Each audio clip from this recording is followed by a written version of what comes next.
Hello everyone, जय हिंद। आप लोगों का स्वागत है। यहाँ पर आप लोगों को पता होगा एक नोटिस जारी किया गया है बाल विकास सेवा एवं पुष्टाहार उत्तर प्रदेश आंगनबाड़ी कार्यकर्त्री के लिए आप लोगों का। यहाँ पर आप लोगों को 20/3/2024 जो कुछ भी मेंशन किया गया है 20/9 यहाँ पर दिया गया है। सितंबर का ही माह चल रहा है।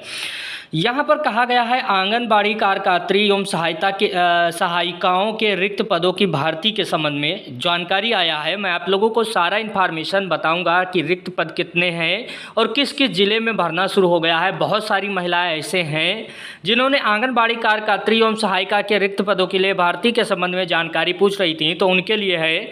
यहाँ पर आप लोग देख लीजिएगा, आपके लिए यहाँ पर ऑफिशियल तौर पर सब कुछ दिखा दिया गया है। यानी दिखा क्या दिया गया है, आपको दिखाई दे रहा होगा 21/3/2023 में उल्लेखित अनुसरण करते हुए 44 जनपदों में आंगनबाड़ी कार्यकर्त्री एवं सहायिकाओं की भर्ती प्रक्रिया है समय सारणी निर्धारित कर दिया गया है। यानी आपके पास यहाँ पर समय सारणी आ चुका है कि आपको फॉर्म कैसे भरना है, कैसे आपका सिलेक्शन होगा, किस किस तिथि में कहाँ कहाँ पर होने वाला है। 31 जनपद में भर्ती की प्रक्रिया प्रारंभ की जानी है और उनकी भर्ती प्रक्रिया है समय सारणी निर्धारित करते हुए यहाँ पर कार्रवाई पूर्ण कराने की बात कही गई है। ये ऑफिशियल तौर पे आया हुआ है। मैं आप लोगों को बता दूं, उपरोक्त निर्देश के अवगत कराना कि आंगनबाड़ी भर्ती पोर्टल के माध्यम से आंगनबाड़ी कार्यकर्त्री चयन की कार्रवाई सीधी भर्ती प्रक्रिया के तहत मिशन मोड में पूर्ण कराने की समय सारणी निर्धारण किया गया है, जिसके अनुरूप आपको दिखाई दे रहा होगा प्रदेश के 44 जनपदों में जहां पर आंगनबाड़ी कार्यकर्त्री के रिक्त पदों की विज्ञप्ति प्रकाशित की गई थी, उसके लिए समय सारणी क्या रखा गया है। आप लोगों का प्रक्रिया का विवरण रखा गया है कि ओटीपी के आधार पर पोर्टल पर ब्रांड शीट जनरेट करना होगा, जो कि 15 दिन का समय दिया गया है। शासनादेश में दी गई व्यवस्था मेरिट के आधार पर चयन प्रक्रिया 7 दिन में आप करना होगा। आंगनबाड़ी कार्यकर्त्री पद पर चयनित अभ्यर्थी को अभिलेख अपलोड कर अभिलेखों के भौतिक सत्यापन के लिए 15 दिन का समय दिया जाएगा।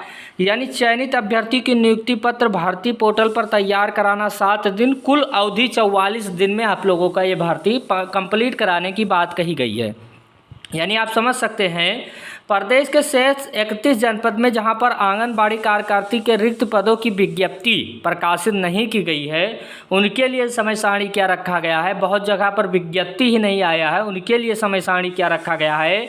रिक्तियों को पोर्टल पर फीड करके उपरांत उसके लिए अनुमोदन प्राप्त प्रकाशित करने का 7 दिन का रखा गया है। आंगनबाड़ी कार्यकर्त्री आवेदन पत्र यहाँ पर भरा जाएगा कहाँ पर, 31 जिलों में, जहाँ पर अभी तक नहीं आया है। बड़ा मौका आपके पास है। यहाँ पर जो आवेदन पत्र भरा जाने का समय दिया गया 21 दिन दिया जाएगा, ओटीपी का जनरेट करके 15 दिन दिया गया है। शासना में दी गई व्यवस्था मेरिट के आधार पर चयन 7 दिन का दिया गया है, यानी इसमें 72 दिन लगेंगे। तो कुल बता दिया गया है। उपरोक्त शेष 31 जनपद पर आवेदन पत्र की अंतिम तिथि को पोर्टल पर आगे बढ़ाने के द्वारा अंतिम तिथि समाप्त होने से पूर्व नियमानुसार जिलाधिकारी अनुमोदन प्राप्त करता अंतिम तिथि 10 दिवस के लिए एक्सेप्ट किया जा सकता है। यानी सभी को मौका दिया जा सकता है। यदि आपने नहीं भरा है आंगनबाड़ी कार्यकर्त्री की फॉर्म, तो आपको भी मौका दिया जा सकता है। और यहाँ पर स्पष्ट रूप से 10 दिन का पोर्टल भी खोला जाएगा, तो इस बात को ध्यान में रखिएगा। आप लोग यदि नहीं भरे हैं तो आप लोग फॉर्म भर दीजिएगा। ऑफिशियली तौर पे जारी हुआ है, ये आंगनबाड़ी कार्यकर्त्री के लिए जारी कर दिया गया है, तो सब समय सारणी जारी कर दिया गया है। कहीं ना कहीं इसका भी फॉर्म जल्द से जल्द भरा जाएगा। तो मैं यही चाहता हूँ कि जितने भी कैंडिडेट फॉर्म को भरे हैं तो वो तैयारी में लग जाएं, क्योंकि अब समय नहीं रह गया। आप लोगों को स्पष्ट रूप से बता दिया गया है कि कब कितना कैसे भरा जाएगा, सभी के बारे में यहाँ पर जितना कुछ था सभी को ऑफिशियली तौर पे अवगत करवा दिया गया है। वीडियो अच्छा लगा होगा लाइक करिए, चैनल को अब तक सब्सक्राइब नहीं किया तो सब्सक्राइब करिए। धन्यवाद।